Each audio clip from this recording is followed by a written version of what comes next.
Hi and welcome to EV Chat. I'm Kieran Andrews, a software engineer and an EV enthusiast. Today on EV Chat, we're talking about NIO showcasing a new battery with a range of over 1,000 kilometers, Tesla Model 3 losing its 5-star ANCAP safety rating, and Tesla halting sales of the Model 3 in Australia due to compliance. We also going to chat about Panasonic and its new nano silicon batteries for Tesla, which could reduce EV prices in the future. I think it will. And AI has discovered a new way to reduce lithium in batteries. I added those last two because I know my friend Victor, who's here today, who's a graphic designer, is excited about batteries and battery chemistry. So I wanted to include those articles there. How are you today? I am very happy you did. It was an interesting week for Tesla, interesting week for a bunch of things. Now, I will start by apologizing because here in Australia is the middle of summer. So first of all, we're sweaty, and second of all, I have two kids that they're on summer holidays. So I am not as prepared as I would have liked with the notes. So I think you're gonna have to do some carrying. That's I all hope right. your back is nice and strong because. So Chinese rival NIO shuns the world with a live stream test of a new 1,000 kilometer EV battery. So, yeah, pretty crazy, right? So NIO showcased the new EV battery with a range of over 1,000 kilometers per charge. CEO William Lee completed a 1,044 kilometer journey on a single charge in a NIO ET7. I think that in the article there is the ET7. It looks pretty good. The battery is a 150 kilowatt unit, so quite large. It's claimed to be the highest energy density in the world for mass-produced EV batteries. That is quite a claim because I think there might be others out there, but maybe this is it. And the battery chemistry is changing, so maybe. And you know how I feel about battery chemistry. Yes. But I mean, 150 kilowatt unit. What are we talking about for a regular, let's say, Model 3 or base Model Y is 62. So it is a rather large one. I would like to see how much it weighs. Because it's quite a large battery for a car. Most of the larger batteries in cars are like 100. So a lot of the BMWs have 100 kilowatt batteries. So yeah, this one's quite a big one. It's set for mass. Yeah. No. I was going to ask. Do you know how big is the one for the truck? What's the name of the truck? The Tesla one. Oh, the Tesla Semi. That is 900 kilowatt hours. All right. Okay, that's you can power up a town with that. Yeah, you can power a town with a Tesla Semi or Semi, depending on where you're from. It's 1,000-volt architecture, which is also crazy too. But maybe we should chat about that in another dedicated video because that's exciting. Back on track. Let's keep going. Yes. The NIO EV battery is set for production in April 2024, so that's close. Batteries are really costly. So the batteries are priced at $41,000 US just for the battery. 298,000 yuan. Would you pay the extra for your Model Y? Let's say that No. I think that's the thing. I reckon that the price, the right amount of battery size, and the price for the Tesla is a good middle ground. I think people get worried about range and all that kind of stuff, but really, I don't know. If you actually own an EV, you do. But if you don't own one, you don't know until you own one. This is a hot take. As soon as you get an EV with, let's say, over 380 to 400 kilometers, there's no such thing as range anxiety. I'm sorry, but 400 kilometers for a normal person is a week and a half. It's easily for a normal person. And even if you're a normal person, you can charge at night in your house. On a road trip, that's perfect. That'll get you anywhere you need to go as long as there's chargers that work you on the way. That's the problem you care about, not your range of your car, more about the location of the chargers. And in Australia right now, it's pretty good. You can make a lap of the entire country in 10 days. That's pretty good. Anyway, so that's what I'm saying. So it's good enough. Someone needs a battery that is going to be really, really heavy. Yep. Fairly, it's going to take a lot of room, and it's going to be really, really expensive just to make it 1,000 kilometers. Well, I think it's a good publicity stunt. The fact that they live streamed it, I think it got people's attention. Their CEO was doing it. Yeah, I don't know. I think it's exciting. It pushes things forward, and I think Neo is an up and coming company that is definitely going to make waves, and I think they are already making waves in Europe as well. So I don't know. I think it's good, but it's mostly a publicity stunt for sure. Yeah, of course. Practically, yeah, probably not. It's going to be very expensive. If the battery's 41,000, well, how much is the actual car going to cost? On the hundreds. Yeah. Here's another one. Sorry to keep on interrupting you, but this is an important one. There's people out there that actually drive 11 hours a day. Yeah. So maybe for that kind of people, this would be a big one. As long as they don't need to go to the toilet or have lunch. Yeah, and they can't charge during those times. And how long will it take to charge? That's another big one, because yes, it can be a massive battery, but if it's going to take 3 days to charge it, then that's another one. Anyway, sorry, let's continue. Yeah, definitely. It's all interesting. They also, because Neo have their battery swap system too, which allows for quick charging too. So I guess some of that problem where you were just saying about charging is that because they have battery swap, you can have it instantly, I think it takes 10 minutes, but you can have a full battery in 10 minutes. We talked about it on the other one in a different podcast. That, yeah, again, very, very new architecture. But if that turns out to be the new way, that you just go, the robot comes in from the bottom of your car, replaces it, and then you have another 1,000 kilometers, people would use that. I would just say maybe not me, maybe not 75% of the people out there, but there's people that would most certainly use it. That's interesting. Yeah, well, I think maybe even like potentially Uber drivers or taxis, for example, that could be a good one if they want to keep going, and also that they don't need to go to the toilet for 11 hours at a charger, or the charger doesn't have one. Yes, true. But yeah, that's. I think there potentially are some use cases for that sort of thing. Battery swap stations are all over China. I don't know if they will ever make it here because there's just not the volume, and it's a very China thing. Maybe one day. But hold on, yeah. I knew there were in China, but all over China, like are there really that many of them in China? There are some in Europe as well. There are some in Norway. 2,000 battery swap stations globally. Okay, I mean it's not nearly as many as are needed, but it's a really good start, that's for sure. So here's the deal. Here's the thing. I do believe that at some point something is going to happen, and I'm talking in 15 years. Something is going to happen with all the petrol stations. Definitely.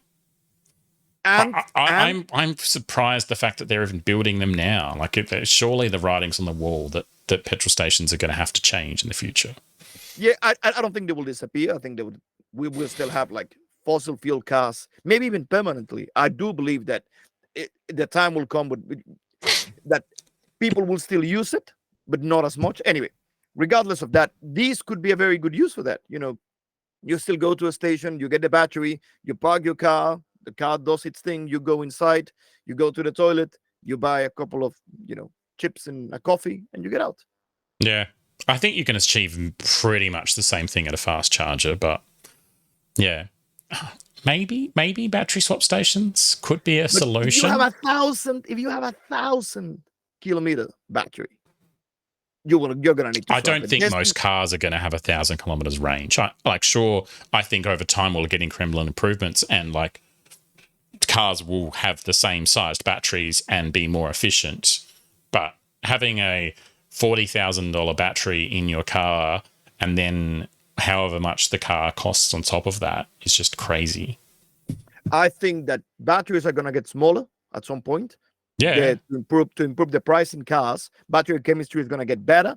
And even if the range gets, let's say, to half of the Tesla, what is going to get better is the domestic chargers. So You're just gonna go home and you're gonna pay, I don't know, $400-500 for your regular domestic charger that you're gonna plug into a regular wall, and that's it. And you're gonna charge your car in a couple of hours. That's what needs to happen. So Yeah, smaller there are batteries. limitations with the domestic chargers, though, in that they can't, right now, unless you get an electrician to install a dedicated circuit, you're not going to get more than a kilowatt from a power point in Australia, even less in America where they've only got 120 volts. But then if you do get a dedicated circuit, you're still limited right now to 7 kilowatts on AC2. So, But even if it's 7 kilowatts in AC2, and if your car is 200, it has a 200 kilometer range. Let's say a 30 kilowatt one. We're talking about a few hours. You just go home, you take your car there, here and there. As the batteries get more efficient and get larger, they will take longer to charge, like you said earlier too. But that's what I'm saying. What happens if the batteries get smaller and smaller and smaller and smaller, and they have less range because people really don't need that much range if you're just going to charge it in 20-25 minutes in your house? There's always a sweet spot. A sweet spot as the density gets smaller, which means, well, the density gets higher. Sorry, it's the wrong word. But the batteries get smaller because the density gets higher. So there's more energy in a smaller space. Then we're going to get more range for the same space, which means that they get heavier. They get considerably heavier as well. They can get heavier. And so I think the actual battery there'll be a certain point that they'll need to make them less. So like, let me ask you one more question in general, just to finish this up. Let's say that Tesla releases a Model 3 with half the range, $25,000 cheaper, but it only does 200 kilometers. Yeah, I'd love that. That would be great as my second car. I would love that for my second car. That's exactly what I'm saying. I think that would be a home run because I don't need all of that range.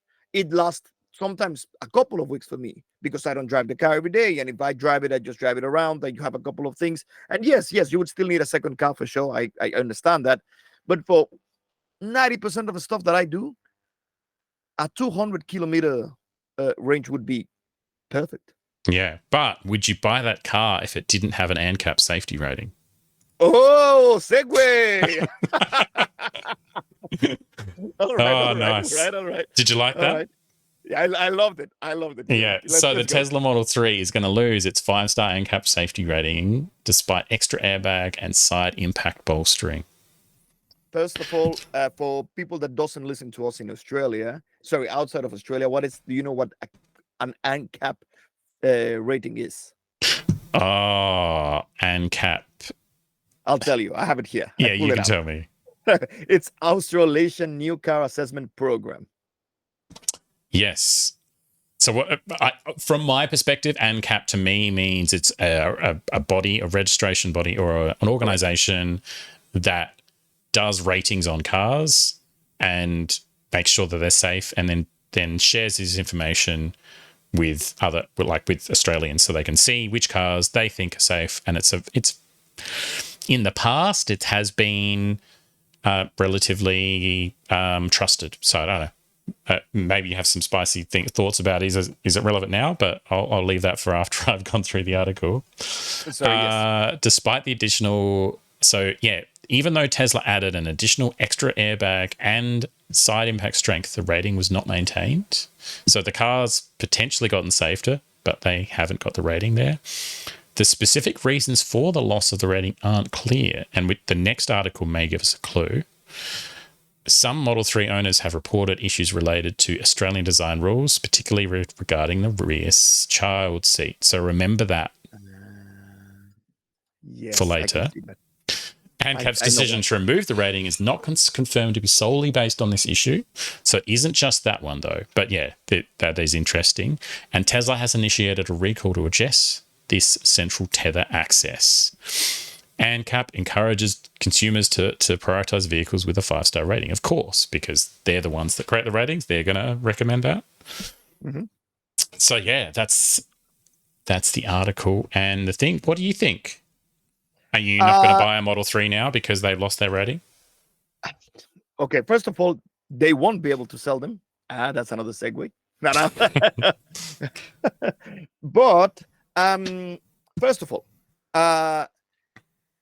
the car didn't change at all. But from having two of them, I can tell you right now, by having two of them and have had to take children's car seats in and out, they don't fit properly. I'll be completely upfront with you. Like, I've had several cars and I've had to put the car seat for the children in multiple cars. And in the Tesla one, the shape is a problem, especially the way that it sits, and it's a little bit crooked. I don't know if that was the problem or not, but this is my personal experience with it. Yeah, in my personal experience, I actually, when I went to, there's a local agency here that helps you to install car seats called Safe, and they helped me to put it in my Corolla, which I had, and there was all sorts of problems with the car seat and the Corolla car. So I don't know, but in my experience, I haven't had any problems with my Model Y, but that is different to your Model 3. Yes, so the main problem with the Model 3 is that they have like these very sporty back seats that have like this, groove in it. So what ends up happening is the flat bottom of the car seats ends up going like this. So the kid is always and it's sort of like wiggles around a little bit. Eventually you find the sweet spot and you can go around it. I don't know if that's the problem or not, because the other thing is I'm sure the cars do that as well. I'm sure it's not only the Tesla, but that is my personal experience. But the other one is, regardless of if it's important to us or if it's a real thing, because we saw that article that I've lost that I was about to get about Drive, I think it was, where they said that maybe ANCAP is not as relevant in 2024 as it used to be. People always ask about the ANCAP rating when they are buying a new car. It's a sell point, and it's like a flag that you wave around when you make your car. We have 5 stars. It's a 5-star. It is a really big selling point. Yeah, and I think that was a big thing for Teslas, because there was a lot of articles when the Tesla first got its 5-star rating. There was a lot of articles saying how safe the Tesla was and how important it was. So I do think it matters for a lot of people. For me, hopefully they do get it back, and I think they will, but they're just going to have to make some changes, probably, just like BYD had to, I think, last year. So we don't know why they haven't gone out and said this is why they lost the ANCAP rating. They haven't said exactly why. The next article. Before we go, just one quick thing, because it's an interesting one. They didn't lose a star. They didn't go from 5 to 4. They didn't go to 3.5. They lost. They lost all of it. They lost the rating. They lost the rating completely. It's like unrated now, and so instead of it having a rating, it's unrated because it doesn't comply with certain safety things, and potentially if they fix those things, it can get the rating back. But they have to make some changes. And this is only the new one, right? So they cannot take the rating away from my cars, in theory. Your car still has the rating. That's what I'm saying. So it's only the new one, the Highland. Yeah, only the Model 3 Highland, which has been released. I don't think there's been huge amounts of them, but yeah, the ones that have been for sale now potentially won't have that rating. They'll have to fix it. Potentially they will need to do a recall and fix that problem, especially the tether. And if they do that recall, then those ones that are being fixed will probably get the rating back. We don't know. We need to stay looking out for this article, like stay tuned to see. And if it comes up, we can definitely report on it. There's 2 things that come to mind. The first one is the stock, because that would be a sticking point. You said what I did. Well, you know that in the new one, the car decides which way to go. I don't think that would be rated in Australia. In terms of like automatically going drive and reverse depending on the cameras.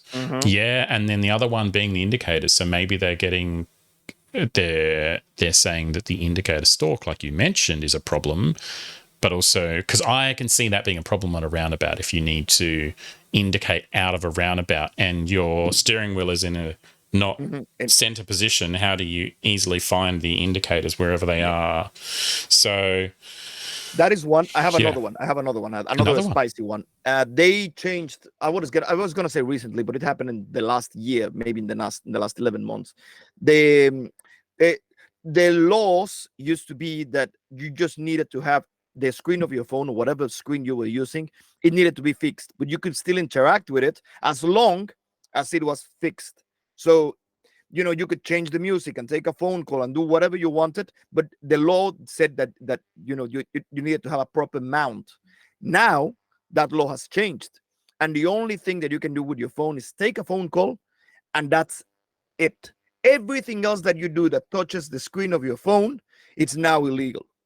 Anything, changing the music, whatever you want, you cannot interact with your phone That would depend at on all. the state, right? But you're saying in South Australia. This is South Australia. This is South Australia where we are at. And I just looked it up because I didn't believe it, because they put new cameras that actually look for people on their phones in traffic lights and stuff like that, because they changed that law in the last They changed the 12 law to months. make it easier so that if they detect somebody touching their camera, they can nab them. Absolutely. But I know that law is being passed in other states as well. So having a massive screen that sort of undoes all of that, because the screen is right there and you need the screen to drive. Well, no, yeah, but the screen is different. It's part of the car, and you can touch that screen. Well, that's what I'm saying. But at the end of the day, no.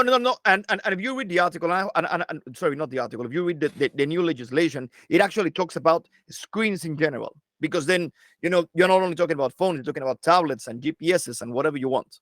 So, but the screen in the car is different. I'm pretty sure it has a different classification. So, yeah, maybe the screen would come up as part of the safety thing, but I suspect there would be a lot of cars that would have problems if ANCAP would decide that that's part of their safety ratings. Yeah, but you don't need it to drive. That's the main thing. I suspect a lot of cars you do. Really? Well, for example, like in a four-wheel drive, if you need to change to sand mode or something so you can drive or like turn things, like there's a lot of features that have been moved to the heads-up display so you can actually control things. Right. A lot of them have navigation too, so you need to be able to do navigation. Like that's part of a car's feature. So I don't know. Well, all right. I was just thinking that in 2024, in the new Highland, lots of stuff have been moved, as we were saying, to the screen as well. So I don't know. Anyway, that could be. I think it's maybe that's a good guess, is that it is the stalk and the indicators potentially. So we'll have to watch out. We'll see if they get the rating back and what it is. Okay. So, but yeah, the interesting bit is this next thing about the fact that they have breached some rules. So Tesla Model 3 is now being stopped for sale in Australia. So you can no longer buy a Model 3 in Australia. They have stopped deliveries to resolve a compliance issue. The issue involves a center top tether for child seats. So that affects both of us. I don't know if you use the center tether, but in terms of the classification, you need, like as part of the laws or the Australian design rules in Australia, you have to have for every rear seat a tether available. At the moment, for the new Tesla Model 3 Highland, it is not available for the center seat. They do expect to resume deliveries within weeks after resolving the issue. So when they resolve the issue, I don't know when that's going to be. Are they going to recall the existing vehicles? We don't know. But the problem is that it's just not accessible in the Model 3. It does still have top tether and ISOFIX points for the two outboard seats. So the center seat, no, but the one on the driver's side and the passenger side, like either side of the car with the doors open, still have this. So it's fine to put the seats there. You just can't put a seat in the middle. And so if you have, I don't know, if you're it's a bit silly and you want to try and put 3 child seats in a Tesla, then you can't do that in the new Model 3. Although that would be very difficult to do anyway because it's a bit smaller than the Model Y. That being said, I had a crossover SUV before, and I did use the middle one because you have better access to the child, especially if it's a young kid. So it is easier to turn around and interact with him and stuff like that. If he's crying or something. So I don't think it's a silly thing, but I don't know. No, sorry, I didn't say you said it was a silly thing, but I don't think it's something insignificant. I think you use it for that reason. People definitely use it, but it's maybe not used as often as the other tethers. But yeah, it's part of the rules. So the rules state that they need to have it. They're not complying with it. That's the important part there. There was also a similar compliance found with the BYD in the past as well. So it has happened in Australia on another car, the BYD Atto 3, which is a very popular EV that is, I guess, a competitor in, sort of. It maybe not a direct competitor of Model 3, but it is a very popular EV in Australia. It had a similar issue. They did do a recall, fixed it, and then sold it, and it was all fine. My headphones died for a second there. So the issue is just that it doesn't have it anymore. Is that really the issue? Yeah, the issue is that there's no access to it potentially. So I think in the article, I think they have a picture on the previous article of the fact that it's missing a middle anchor, according to this particular owner's photo. What is it? The tether point, according to one owner's photo, is still present and welded into the car, but covered by the rear parcel shelf. So that's actually the center one. So it is... Okay, so it looks like the tether is still in the car, but there is something obstructing it. So they would need to modify the parcel shelf in order to allow that tether to be made available. Do we know if they can just remove it? Like, you would think that there's cars that only have two. Lots of them. Well, I think with the latest rules, they need to do it. So it has to be there. Every car needs to have three? I don't know. Yeah, if it's classified as a five-seater, it has to be. So I guess they could say it's a four-seater, but I think that would also has ramifications as well. Yes, of course, absolutely. That's interesting. I think it was in the article. I think what it mentioned is that every rear seat that has a seat belt must have a rear tether strap point. All right. Yeah. All right. Seems a bit, but anyway, it seems if it's already there, it seems like it's a quick modding thing. You know, it should be. They're going to have to change the parcel shelf, which means that they can design a new one and then pretty much cut a hole in it, and it'll be fine. They'll also need to do that for all new deliveries, but it needs to be there day one. Like, they can't deliver a car that's broken and then go, "Oh, sorry," and just because to save costs. It's not really broken. I mean, at the end of the day, they could make you sign up like a letter or something that says you won't put a kid there because there's no seat, I guess. Anyway. Yeah, but I guess that in terms of the safety rating, that's what common sense would dictate. Yeah, I'm pretty sure this is the reason, like the main reason why they've lost their ANCAP safety rating. And so, as I said earlier, this is very much related. So we'll see. We'll see. And not the stock. Okay. Not the stock. Well, it could be. They do mention that it is something else that they're not mentioning. Okay. All right. No, because the stock seems to be like a bigger one. I don't know if it's a safety problem though. We'll see. Okay. We'll see. We'll find out. Anyway. Next. Yeah, well, this is kind of a continuation of a previous one, is that Panasonic are going to make some new nano silicon batteries for Teslas, which should reduce EV prices. So I think this is exciting for you, battery chemistry stuff. Panasonic aims to produce a new version of the 2170 cell. So this is the battery used in the Tesla Model 3 and Model Y. It's going to start producing in 2024 or 2025. So it is soon. I like that. It's actually going to be a real world thing. It's not some 5-10 years away. You said the same about sodium. You said the same about sodium. And now look where that got. I did. I know. But yeah, this one's going to be happening sometime soon. The new cells are expected to be higher energy density, which is the name of the game, improving batteries.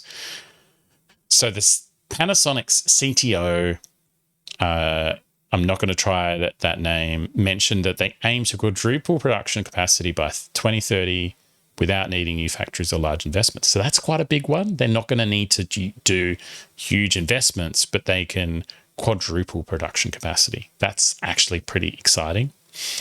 And the new factory for 2170 cells is constructed in DeSoto, Kansas. So it's an American battery, which is important for the subsidies which are available in America. It needs to be manufactured in America.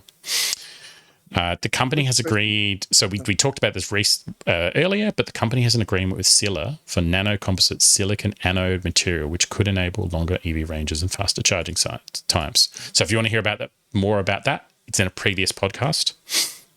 But the big key bit here is the reduction in pricing. So there'll be a 10% that, like, Panasonic produced 10% of the world's batteries, and this should result in a much cheaper battery, which we're already seeing. The reason why prices are coming down for Teslas is because battery prices are dropping.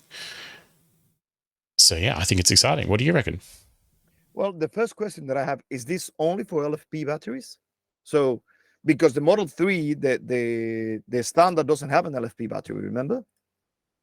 I'm not sure which chemistry this actually deals with. Consistent. Okay, lithium ion battery. So this is for the performance models.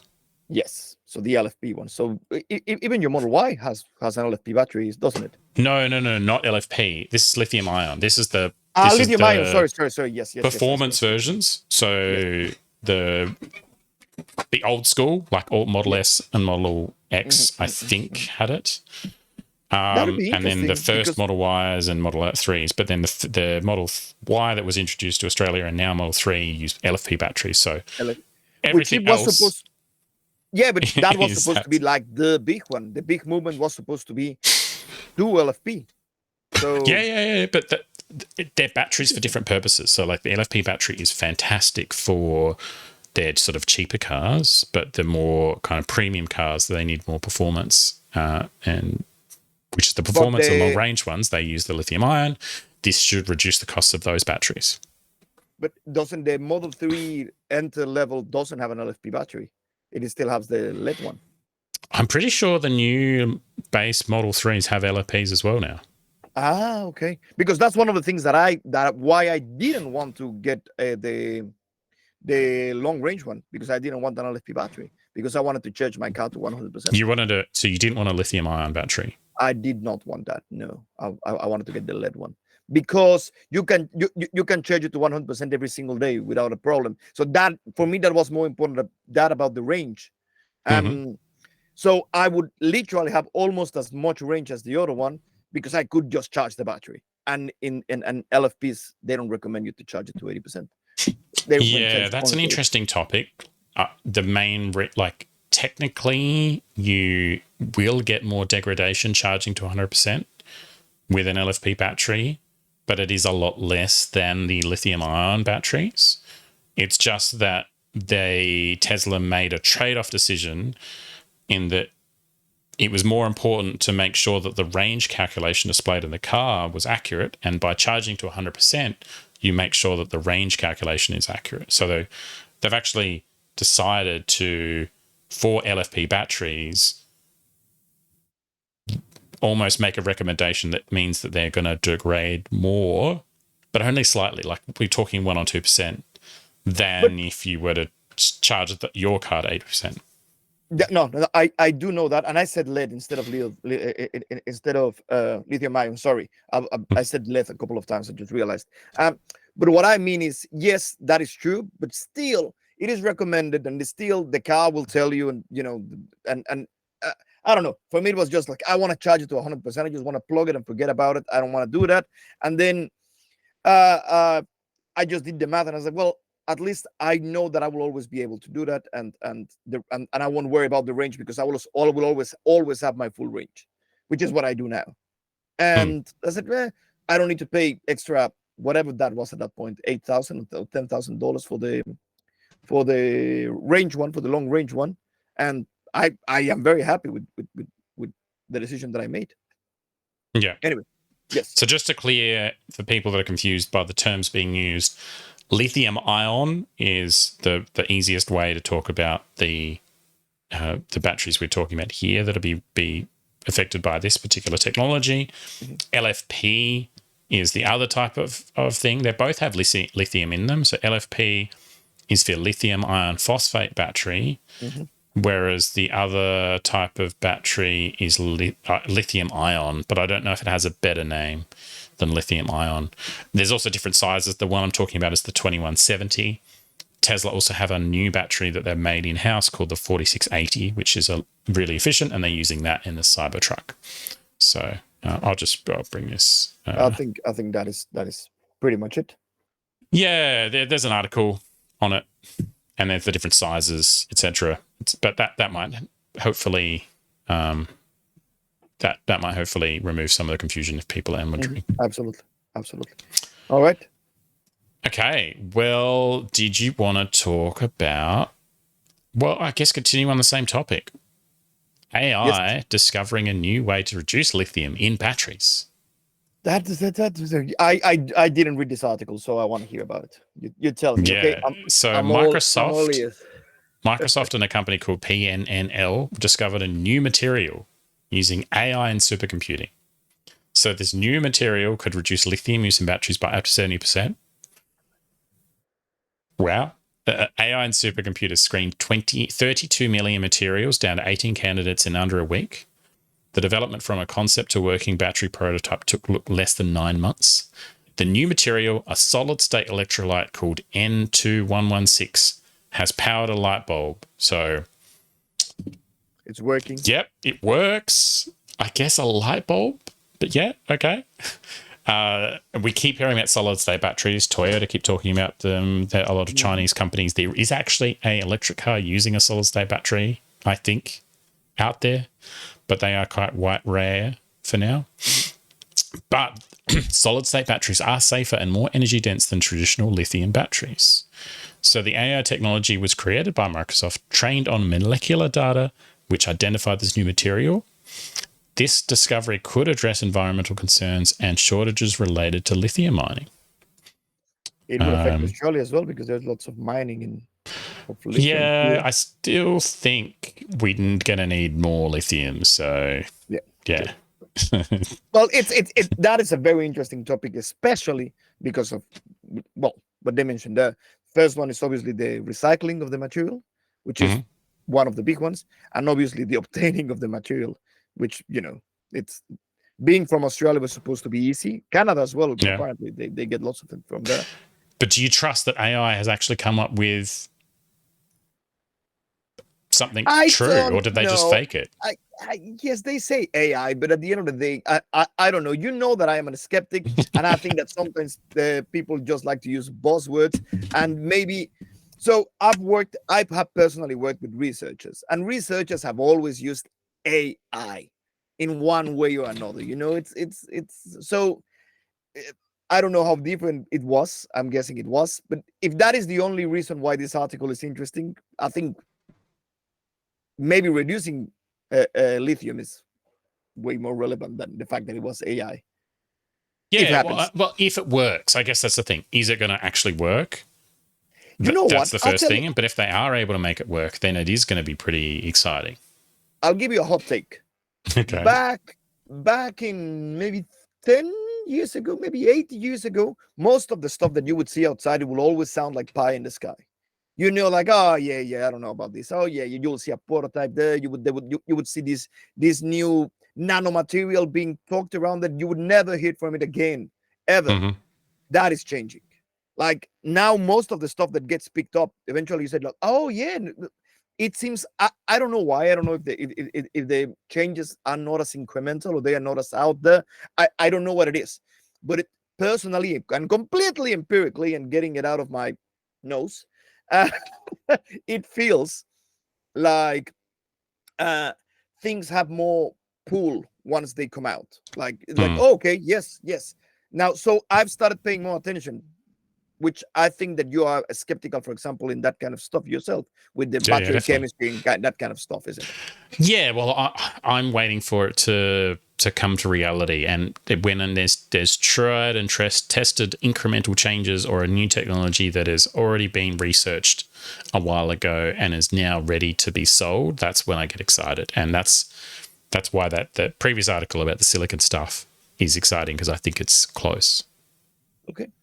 So that's me. I'm skeptical of experimental, like, oh, it's going to be in the future. But that's what I think maybe this is a little bit. But they did say that they have got a working prototype. Can they mass produce this electrolyte? Is it easy to create this AI-generated thing that's going to replace lithium? Is it going to be easier to make it? That's the other thing. Like, oh, it has less lithium, but will it have like unobtainium? Yeah. And we don't have the details on what it really is and what it's containing. So, Interesting. Interesting. At the end of the day, lots of science comes down to a patent war, and people just put patents because patents become money, and they trade them and they sell them and they move them around, and then if someone wants to make something that was already patented, they get to charge money for that. So there's a lot of stuff why that happens. So it's interesting to say the least. do you think this is the next thing though? Like, are companies, instead of doing research, going to be doing AI research? So getting AI to do the bulk of the actual like crunching of data and going through to find new things, replacing people researchers? But I think it's already happening. I think that's why that bit doesn't seem surprising to me, because I think that has been happening for a very long time. Like, if you are a software engineer, but I happen to have worked with engineers, and they use Rhino, and Rhino can actually calculate like load bearings and different materials and stuff like that, and they would run all of that, which sounds pretty much the same to me. Maybe a little bit more, but that's what comes to mind at the end of the day. Yeah, I think that's maybe a little bit scary if you don't know how the AI is actually generating and coming up with those ideas. But it's not coming up with ideas. They're crunching numbers, and they are like putting all of these like different. I'm guessing. I guess the thing that's better is if the AI shows it's working. If you can see, okay, yeah, it did a billion different tests and it found this particular one because it did all these different tests. I think the other thing is that 10 years ago, they were going to say, okay, we used a supercomputer. They probably didn't use the word AI, and it did the same thing. So that's exactly what I think is happening. That's pretty much it. Like, they never said AI beat Gary Kasparov. They never called Deep Blue AI. You know what I'm talking about? Yeah. Like they never call it an AI. They always call it a supercomputer. It was always Deep Blue. It was always this and this and that. They never call it. Now everything is AI. Yeah. Well, it grabs the headlines. It grabs the attention. It grabs our attention. Well, it grabs our attention. So for me, it's more important because AI obviously has lots of consequences, but lots of that stuff it's out there. We have no idea what's going to happen. It will change everything. Like, it will be another industrial revolution in the next 10 years, 5 years. So that's scary, and that's a whole thing. But the fact that you can actually use less lithium in a battery, that's something that has to do with us right now, that something that we actually really, really need, and that seems a little bit more juicy, if that makes sense, a little bit more here. Definitely. Anyway, yeah. So I think there's been exciting topics to chat about. I'm excited for some of these things. I'm keen to hopefully hear that Tesla fixed this problem with the cars later and soon, so they can get their rating. I would love cheaper batteries and EVs and cheaper EVs to come out. What do you think? Do you get excited about the Neo 1,000 kilometer? Do you want that? Is that the thing that's going to make you buy an EV? Let us know in the comments. Like and subscribe. I want to hear from all of you. Absolutely. Thank you very much, Kieran. Yeah. Have a great night. Good chat. We had a good chat. Thanks for chatting. Thanks for EV chatting. Thanks. I like it.